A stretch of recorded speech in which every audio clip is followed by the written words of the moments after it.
And for more on the search for a running mate by the two major political parties, lawyer Liborous Oshoma and politician Ayo Adewale join us now on the news. Thank you, gentlemen, for joining us. I'd like to begin with you, Liborous. And I think a good place to start is to find out just how important is the role of a running mate. How important is a vice presidential candidate? Or is it just much ado about nothing?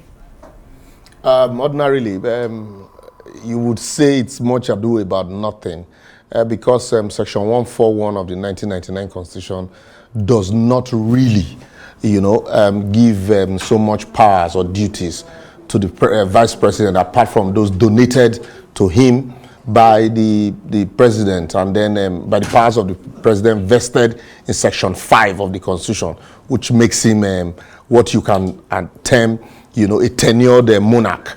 But that said, with what played out during Yar'Adua and Goodluck Jonathan's time, so a lot of people now begin to take, the position of vice presidency serious. Given the fact also that some of these presidential candidates, if you look at their age and their health status, so a lot of people will always, it's like, having a plan B in the event that that scenario also plays out, what should happen. And so that's why you see all of these agitation. And then also to also delve into, the other area.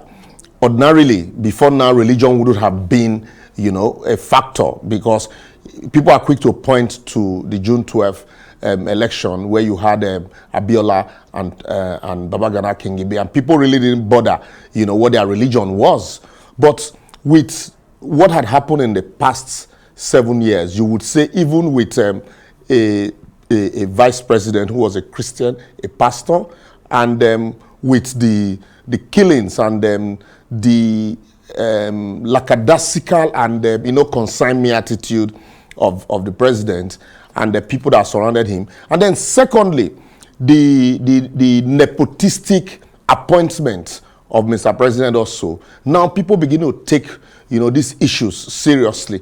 And he played a very key role in 2015 election, where even Bukola Saraki and the APC candidate today also talked about the fact that, it was difficult for them to feed a Muslim ticket. And so that's why he's playing a very key role today, because they also pre-2015, those at the head of affair today also use it as a tool. Remember the Boko Haram crisis. Maybe with time, if we have time, we'll talk about all of that.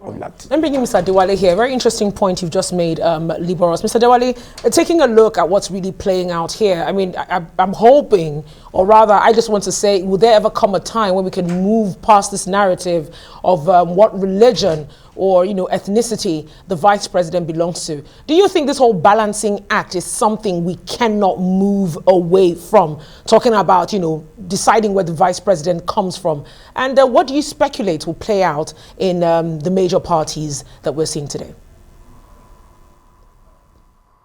Well, thank you for having me once again. I will only say that we must be able to separate religion from state.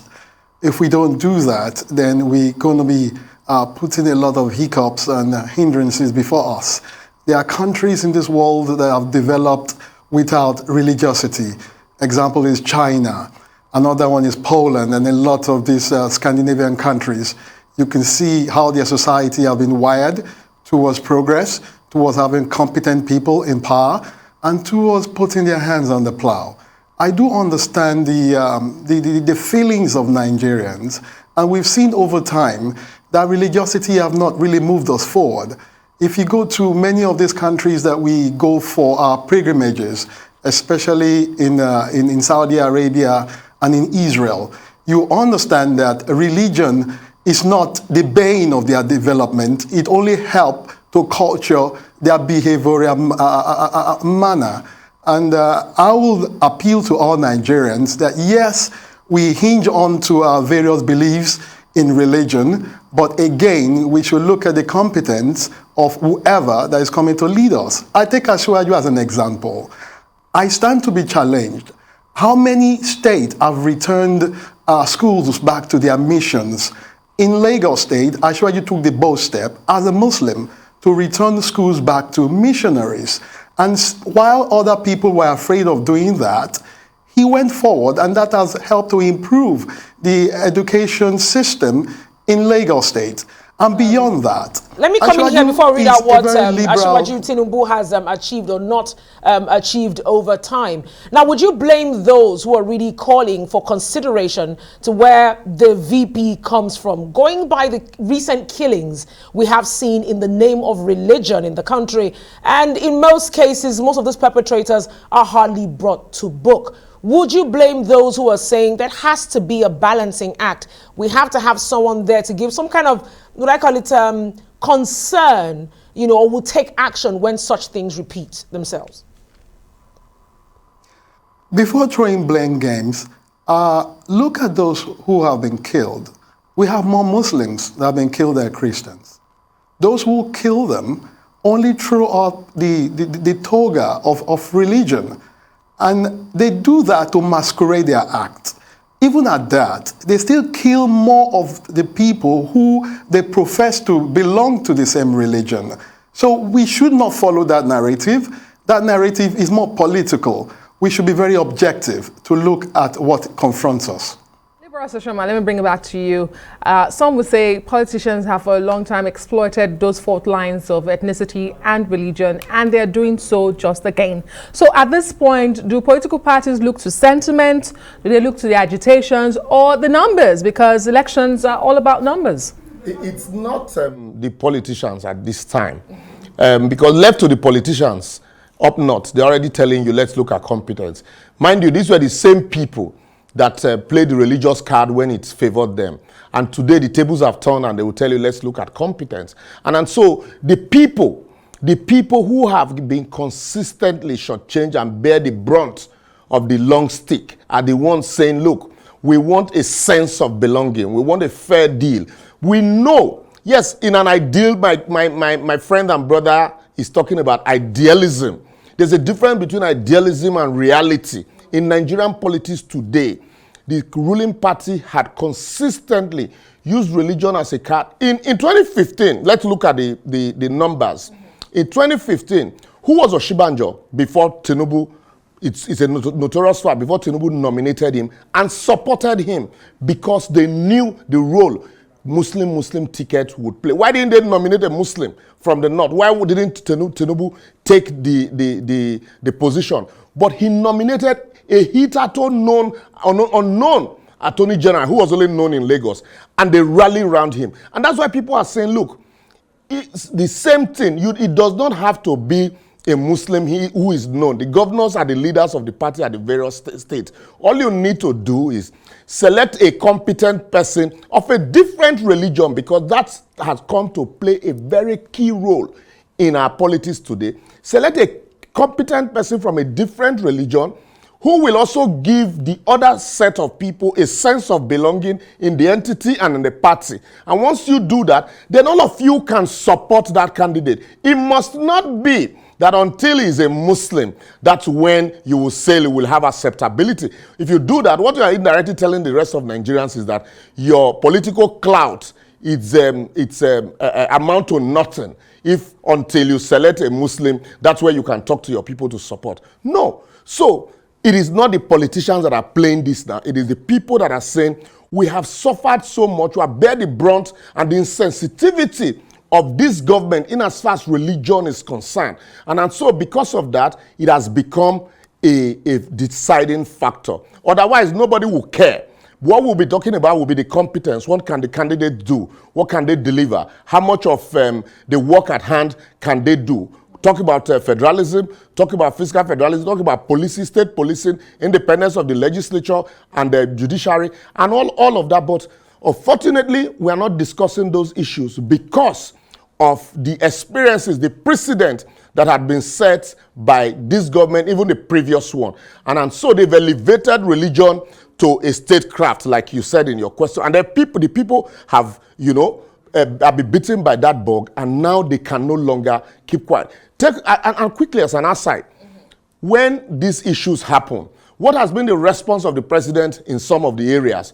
You hear him say, relate live well with your neighbors. But when it has to do with a different religion, he says we will look for the killers and we'll deal decisively with them. So statements like that also create a sense of, to your tent, O Israel, among certain persons. And so that's why people are very, very particular now to say, even when we had a Christian vice president, we still had to bear the brunt. If we now have a situation where we don't even have a sense of belonging amongst the first two persons, then what will become, a lot. All right, Mr. Adewale, let me bring you in here.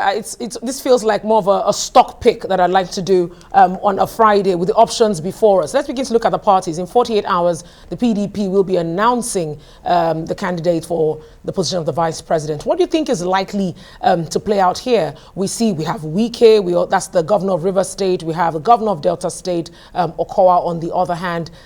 Just to speculate, what do you think is likely going to play out this time? Well, before I said that, I would pick from my religion. I'm a believer, I'm a Christian. Jesus did say, you give Caesar what belongs to Caesar, and God what belongs to God. What is going to play out are numbers. Because to win election, you need numbers. You have to look at the numbers beyond religiosity. And from all of the would-be vice president, candidate, or aspirant, as the case may be, what are they bringing to the table to help us to defeat the other party? If they have greater number, then that person will be picked in order to add on to the numbers that Asiwaju Bola Ahmed Tinubu has, in order for us to gain power and, of course, move the country forward. Like I did mention, in 48 hours, they will be announcing their own candidates. And I asked that question. If we're talking about numbers, just speculating with two candidates before us, who do you think is most likely to have the largest numbers backing them up? You have to put up the names for me. Well, I just mentioned we have the Delta State governor. Okay, then, and we also have, of course, the River State governor. Liberty wanted to come in to say something to that. Let me quickly help you here. But before I quickly do that, I asked the question, what did Oshibanjo bring to the table in 2015? And now coming to the PDP, theirs is a lesser case for them because they already have a core Muslim from the north, so it's for them now to choose. They are the contending candidates. Okowa and Wike are both Christians. But for Wike haven't come, second in the primaries, and the fact that he's been able to create an image of himself in the mind of, so many people. They saw him as, a strong voice, opposition voice against the activities of the behemoth at the center. He seems to enjoy more numbers than, a quiet Okowa, who even in Delta State, I doubt if he will be able to defeat the APC in the forthcoming election with the candidate that he has presented so far. Going back to the question you asked earlier, if it's about popularity, like you did ask, what did Vice President Oshibanjo, before he became Vice President, bring to the table? So if it's in terms of popularity, I do not think the popular ones are the ones who emerge. Yeah, some would say the Vice President probably brought the numbers. The Vice President, when he was nominated, what the party did in Lagos and in the West was to rally around him and create that, highlighted, his advantages that, yes, you have the retired military as the head of state, then you have a professor of law who should be able to deal with the economic issues and the rest. So in the same vein, now you have Asiwaju with his, influence and experience. You also need somebody who is younger, not necessarily, because the question is, if the reverse were the case, and you have a Christian ticket, would the people that are talking about competence today, would they be preaching competence? That's a good question. The answer is no. And Ayo, I see you're a bit skeptical about responding to that PDP question. Obviously, you are a member of the All Progressives Congress. So let me ask you about the pick for the APC, the chances and the factors. And Asiwaju Bola Ahmed Tinubu, how will he balance out his running mate? We've seen some names spring up from the northern part. A lot of northern governors, some would say because they pushed and they backed him to emerge the candidate. Is it payback for the northern governors? Who is likely to be Bola Asiwaju's running mate? It will be payback for those who have worked very hard in order to bring the numbers from the looks and crannies within their enclave. And if you look at them, putting them on an array, I would pick Mr. Zulum first. And the reason is that Mr. Zulum is generally acceptable all around the country, especially looking at the level of development that he has brought to the table in his state, looking at how he has led the fight against terrorism and the Boko Haram frontally, even to the extent that he almost lost his life. Looking on how he has been able to culture and carry along a lot of religious people. I can say for free that most of the people that have enjoyed his government are people of older religions and all of that. And of course, looking at his academic prowess, looking at his background, he's somebody that we're able to support the president in the economy and in foreign relation. He's somebody that has the charisma to move our policy forward. I will put him first, while I would pick Mr. Shetima second, perhaps Mr. El Rufai. Well, thank you very much, Ayo Adewale, for that very interesting insight into what's likely to play out at the APC in terms of their search for a vice president. Thank you so much, Liborous Oshoma, of course, a regular here on the news as well. Pretty interesting insights you both have shared.